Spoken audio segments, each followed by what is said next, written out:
Welcome to the Life Coach Lounge. I'm Angela. I'm Lisa. And I'm Emily. This isn't a podcast for coaches. It's for you, for real people navigating real life. It's lighthearted, it's deep, and it's grounded in faith, friendship, and purpose. And once a month, you can join us in our virtual Life Coach Lounge on Zoom. So pull up a seat. The Life Coach Lounge is open. Welcome back to the lounge, everyone. I'm here with my friends Angela and Emily, and we're always so glad when you're here with us in the lounge. We're going to be continuing to bring you some stories today, some tips, some tricks. Obviously, nothing but real talk from the three of us ladies. So we're going to hop right into it today. We're going to hop right into some holiday happening, holiday fun, holiday games. We all have on our festive colors and we are ready. So I'm going to just dive right in to the holidays, and I'm going to just give you sometimes it's going to be some rapid fire questions here, but we're going to kind of peel back behind the curtain a little bit. This is our, ladies? Is this our second quote unquote holiday season for the three of us, like sharing each other's lives and getting to know each other? I think so. I just thought of that this morning, that It has been exactly 1 year since we connected at the coach event and started our chats in the Marcos. Exactly 1 year. We need to celebrate. Oh my goodness. So at the time of recording this, it has been a year since the three of us met for the first time in person. Oh my gosh. And listen, loungers, listen up. Technology, as we've mentioned before, is a bittersweet tool. So it can, it has wreaked some havoc on the three of us for sure when it comes to recording episodes.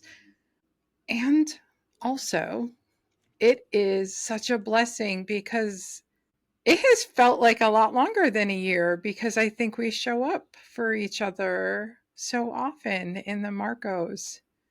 Okay, well, anyway, I'm going to learn some new things about you ladies today because I have some fun questions that are all holiday related. So we're going to start with a question that's just going to, you tell me whether you think this is a red flag or just some quirky family tradition. So, Emily, if I said some family member regifts your gifts back to you, is that a red flag or just happens to be a holiday tradition? Well, that has not been a tradition in our family, so I'm gonna have to go with red flag on that one. However, I'm not opposed to regifting if it's something that I'll actually use. So, more on the side of red flag, though. How about you, Angela? So I tend to give gifts that I would want. So if somebody regifted my gift back to me, I would probably love it. If they regifted a rando gift back to me, TBD. I don't know if I would be okay with that. Might be a red flag. I love that answer. I have become more of the person who gives gifts based on how much I love the gift also, unless it's for those typically men in my life where I'm like, I don't even know what to get you. Usually those people in my life, for whatever reason, tend to be male. And I'm like, I got nothing. But even then, it has become either an experience gift, like something that they can go and enjoy, or maybe gift cards or something to something that I also love. And maybe they'd want to take me with them to enjoy said gift. I am not necessarily a re-gifter as a tradition. I am thinking about this year doing more shopping at the thrift stores. Great idea. I love it. Yeah, I'll keep you all posted on that. I'll report back in the new year. But yeah, you can find so many great things new with tags, and especially in the home decor or like kitchen. Books are great. Yeah. Yeah, books are great to find at a thrift store, and sometimes they're brand new. Nobody's even flipped through the pages. I love that idea. Yeah. So I don't know if that is considered regifting because obviously it was somebody's gift at one time.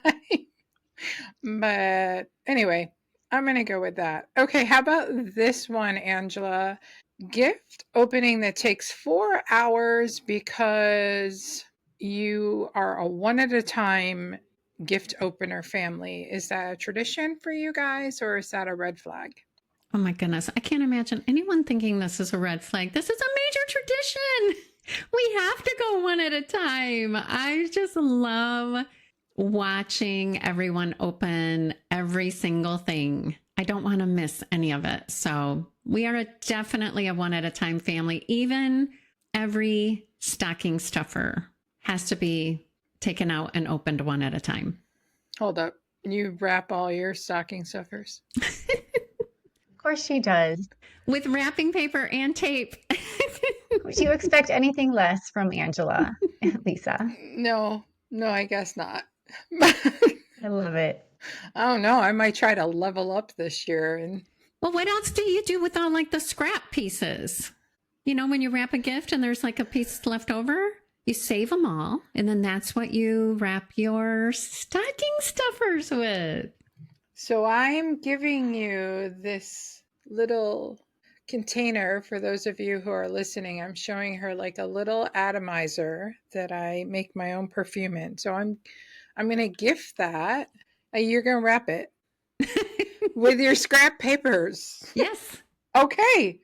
Okay. I feel like I need to up my wrapping game too, listening to Angela talk about how she wraps every single little item. I don't know. I can't tell if I'm excited to kind of do that a little bit more here or if it sounds like really intimidating.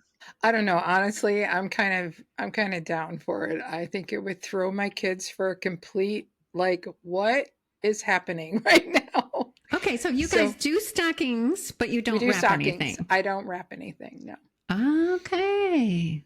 Not in the stocking. Although Brian has been known to wrap things and then put them in the stocking. He will do that. Not consistently, but he will do that. I will not. But I think I'm going to throw my kids for a loop this year and wrap theirs. Oh my gosh. Emily, at your house, do things take a long time to unwrap? Are you a one gift at a time person or was that a red flag for you? Oh, not a red flag. A tradition here as well. We like to spread it out all day. We'll open some gifts and then we'll eat some food and then we'll watch a movie or play a game and then we'll open more gifts. And it is one at a time. We love to spread it out throughout the day. Definitely. How about for you? We also are typically a one gift at a time person. Someone might start opening a gift when someone has opened their little atomizer of perfume. Someone else might start opening the next gift.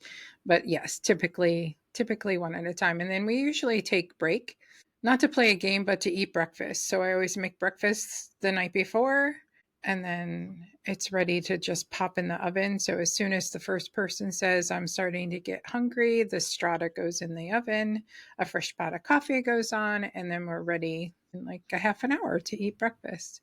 All right, so we're going to rank some holiday stressors on a scale of 1 to 5, ladies, with 1 being, yeah, I'm super chill about that, no worries here, or 5 being, I'm going to lose it. So on a scale of 1 to 5, I'm going to go with wrapping gifts to Angela. I'm chill. Number Chill. 1. How do we not know the answer to that question? All right, how about you, Emily? I'm going middle of the road on this one, a 3. It depends on how much time I've allowed myself to wrap said gifts and if it's crunch time and how many gifts there are. if I happen to have wrapping paper or forgot to buy it this year, thinking I had some left over from last year. So it could go either way. However, I did say already, I am inspired by the level to which you both have talked about wrapping gifts, that I'm going to challenge myself to enjoy it a little bit more this year and not just have it be something that I have to do and something that I get to do. So stay tuned. Maybe next year you can ask me the same question. I do enjoy wrapping the gifts. I have a whole wrapping station in my basement. So I set up tables down there with the ribbons are in a box, the bows are in a box, all variety of ribbons, tape, scissors, all the things. So, and usually I will put on a favorite movie, typically something I've seen before, and then it's just like background noise, or I'll just listen to, an episode of the Life Coach Lounge, because who doesn't love to listen to repeats of that? So it's no worries. I'm super chill. All right. How about this one, Emily?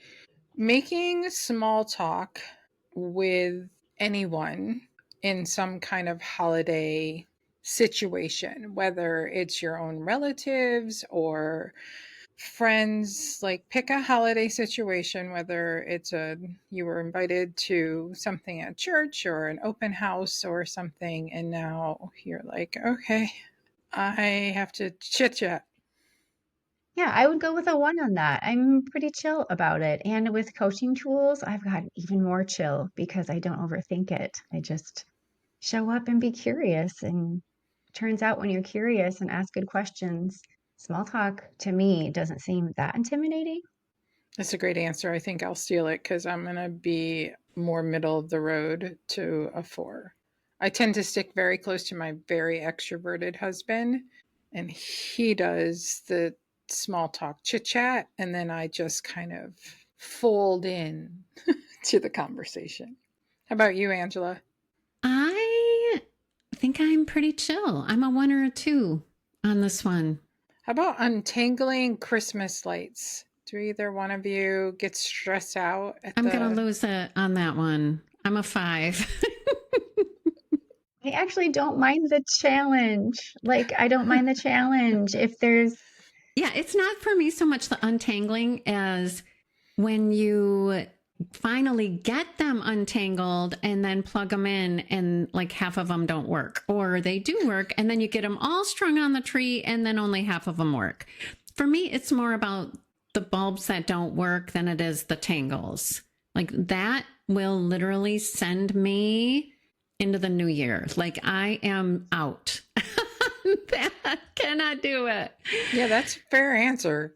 Have you all seen it's like a clicker for the bulbs? So like, if you have exactly what you're describing, Angela, my husband has this device that you take the bulb out in the section that has gone out. You take one of those bulbs out of their little sockets and you put this clicker in there and click it a few times, and it, like, some magic happens and the lights more often than not will come back on, because there's like a fuse thing happening there. So it just needs like a little.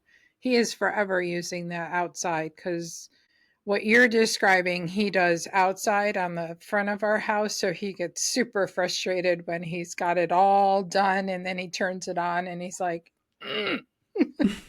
So I need a link to the clicker. Okay, we'll find a. I don't know. I think I'm passing on the clicker.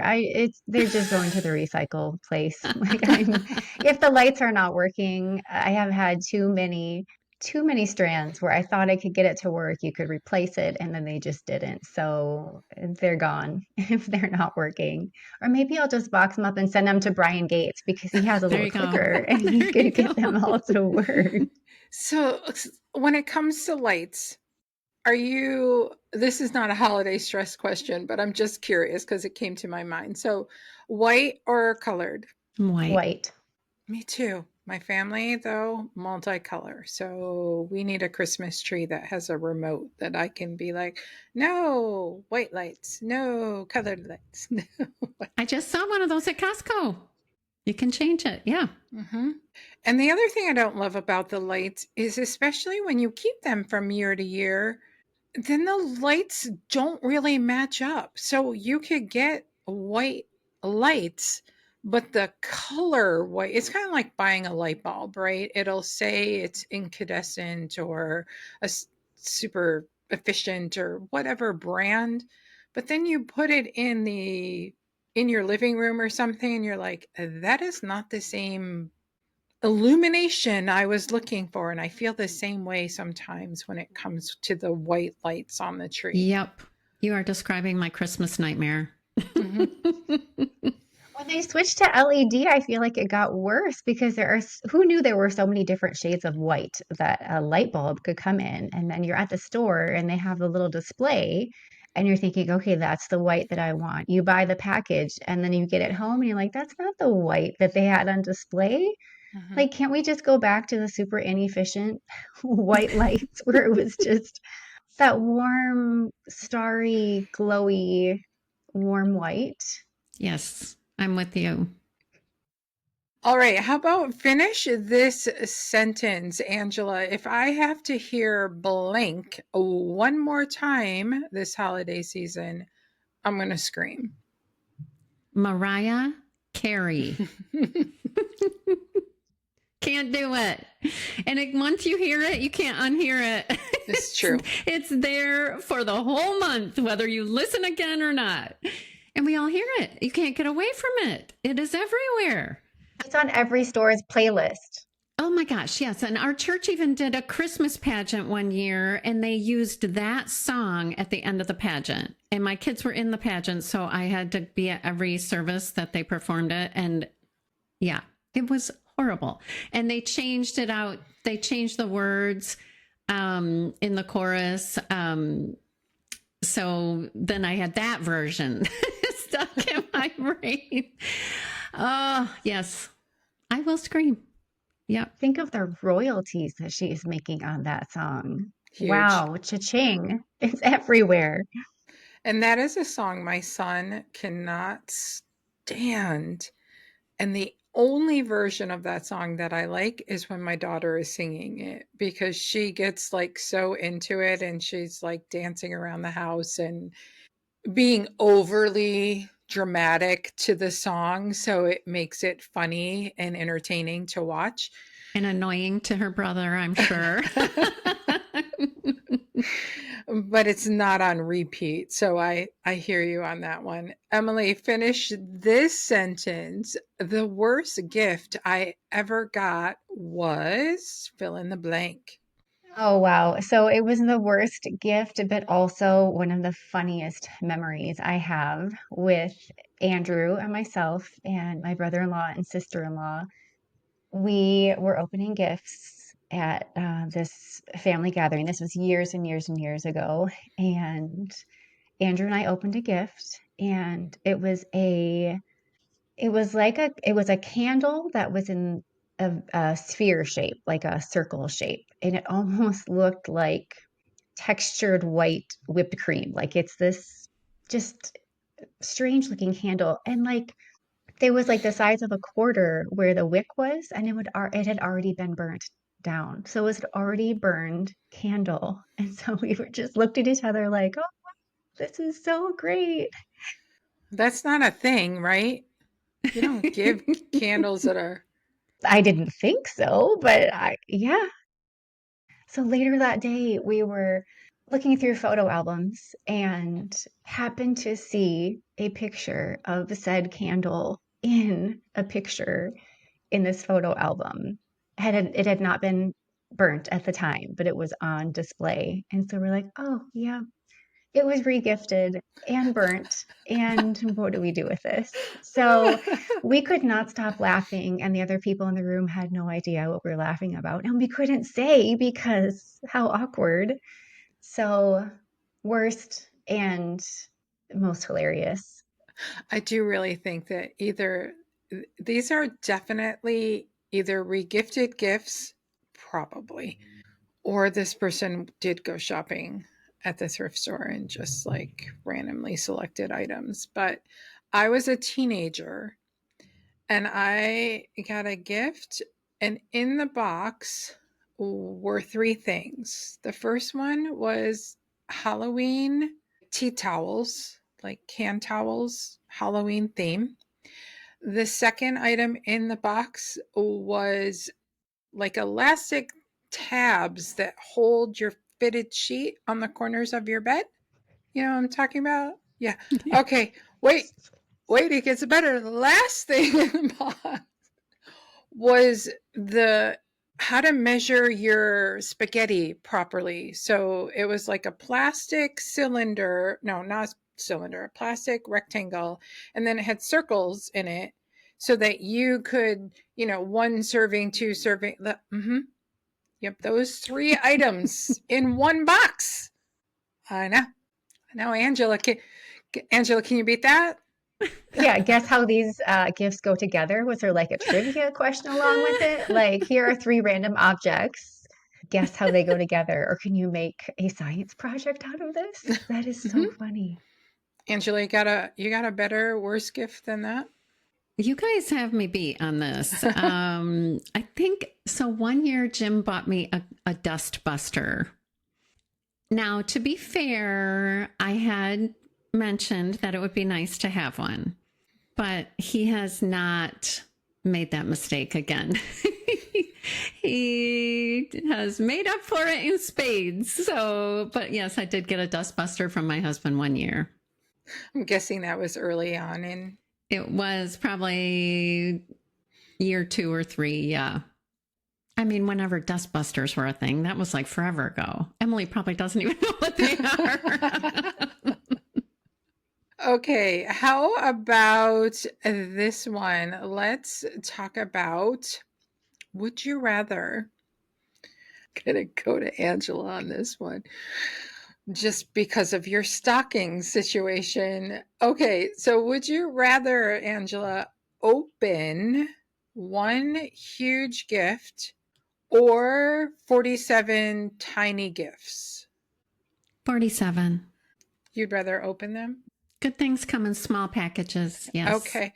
What if I flip the script? Would you rather wrap one big gift or 47 tiny gifts to put in your stockings? 47.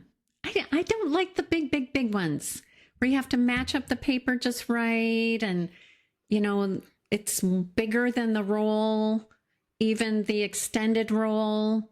It gives me fits. I like the little ones. Emily, would you rather bake 100 cookies or wrap 100 gifts?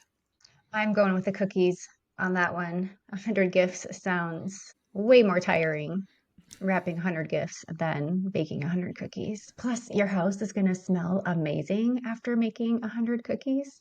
Do we get to sample the cookies? I would go with baking the cookies too.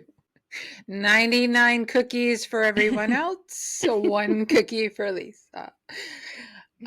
Okay, I will take the last one, which is, would you rather sing carols door to door or wear a light up sweater all of December? Honestly? Do not say sweater. Honestly? I will come for you. Do not say it. Honestly, I think I don't love caroling. So I knew it. So I think I will be rocking a holiday light up sweater. My only requirement is that it can't be too scratchy. How about a vest? I'll take a vest. Do you think they actually make high quality fabric Yes, light up of course. sweaters? Yes. Listen, these are my questions. Yes, they do. Hold up. Have either one of you actually gone caroling? Have you guys ever gone door to door Yes. caroling or with a group? Mm-hmm. I think so. Yes. I think it's just magical. I think it's so fun to go visit people, especially if it's people that don't get out, like elderly people or people that just don't get out a lot. Just the smile and the warmth it brings to them. I don't know. I think caroling is so sweet. I grew up in a very, very small town and my parents still live there. And one year we went with people from their church. And my mom has been the choir director since I can remember and still is. And so the choir and whoever wanted to join just walked around the small town and drove to some places, but they had a list of people and it was just, it's so magical. As long as it's not like frigid and your toes are not icicles, which is very possible in December in Minnesota. Yes, especially in all of the locations where each of us live. So, Got to bundle up. all right. So, as we get ready to close out, I'm going to go with, maybe these are controversial, maybe they aren't. Let's find out, shall we? All right. So, Die Hard, the movie Die Hard, taking it to Angela because we all know the woman loves her movies that have guns in it. So, Angela, is the movie Die Hard a Christmas movie or is it not? I always said no, but then my husband and my kids convinced me otherwise. And I do love movies with guns. So I'm going to go with yes. It still cracks me up to see sweet Angela, classy, put together head to toe, sweet voiced Angela say, I love movies with guns. I just love Yes. movies with guns and fighting. It's hilarious. Fruitcake, Emily.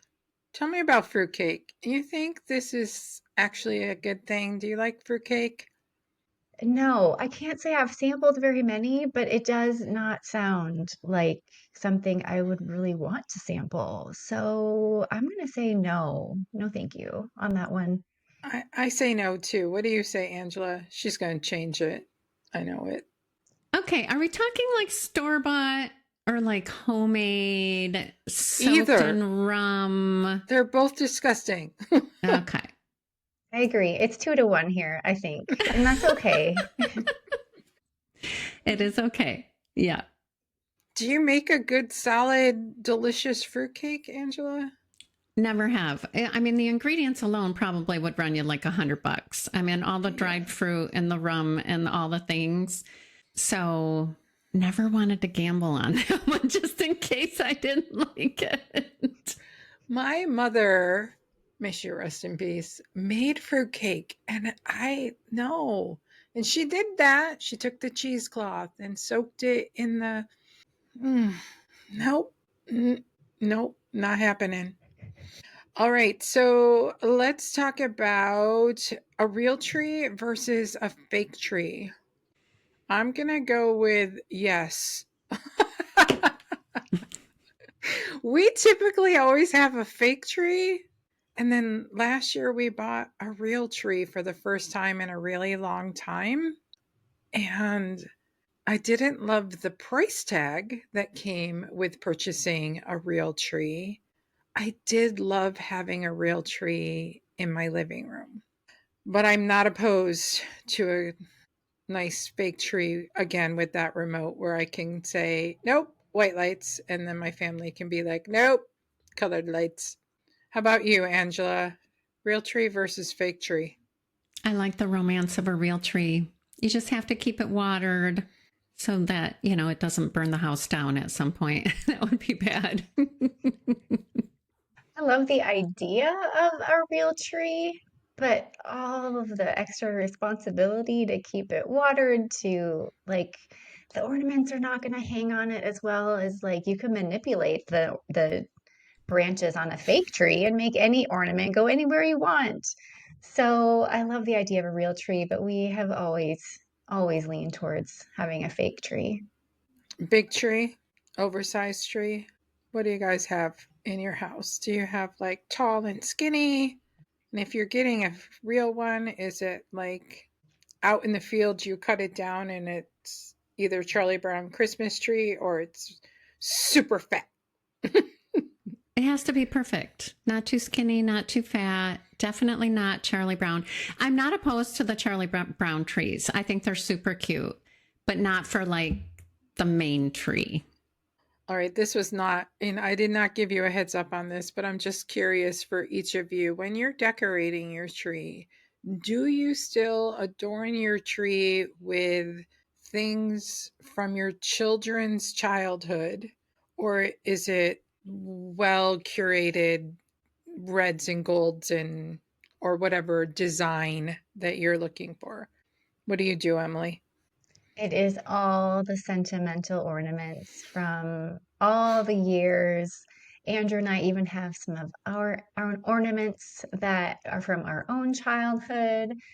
Yep, top to bottom is all meaningful ornaments. We just have the lights and then some red garland, some red like beaded garland, like a wooden bead. But otherwise, all of it is the super special ornaments to look at and remember every year. Yeah, how about you, Angela? Sentimental. Yep. Love it. Is there anything better than when you opened up those ornaments every year and you're like, oh, yeah. It just takes you back. And some of those are definitely wrapped far better than some of the most breakable ornaments I might have to put away, especially if it's something one of the kids made and it's like their handprint or something out of some dough press or something like that. Don't break that. So, as we do come to an end here, ladies, today on this holiday episode, you see, again, for our listeners watching, I have my Grinch earrings on. If I were to ask you to give one piece of unsolicited advice for surviving the holidays, what would you say to our listeners? I would say it can feel like a really overwhelming time. It can feel like a lot of have tos. Take it one day at a time and really focus on the reason for the season. Jesus is the reason for the season. So if you can remember that every day and just look at that day's schedule, it might only have 3 things on it versus looking at the whole month as a whole that has 300 things on it. That's my advice. Take it one day at a time and remember the reason for the season.